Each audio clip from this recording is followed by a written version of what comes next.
રાત્રે સુમસામ રસ્તો અને બસ સ્ટેશન પર ઊભેલી એક યુવતી, એક પછી એક પુરુષોની નજર યુવતી પર પડી રહી હતી.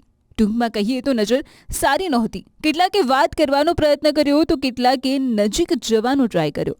આ વાત છે હૈદરાબાદના દલસુખનગર બસ સ્ટોપ પરની, જ્યાં ક્રીમ રંગની સલવાર સૂટ પહેરીને ઊભેલી મહિલા હાલ સોશિયલ મીડિયામાં વાયરલ થઈ રહી છે.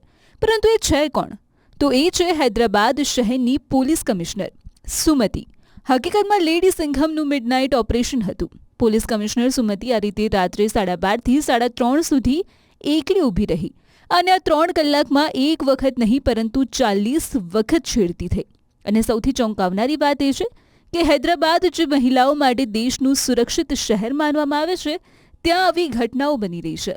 સ્થળ પરની હકીકત માટે ખુદ મહિલા લેડી સિંઘમ રાત્રે રોડ પર આવી અને રિયાલિટી કર્યું. બાદમાં જે થયું એ જોઈને ખુદ દંગ રહી ગઈ. હાલ મહિલા પોલીસ કમિશનર સુમતિએ સચ્ચાઈ જાણી લીધી છે અને હવે ફક્ત એક્શનની રાહ છે.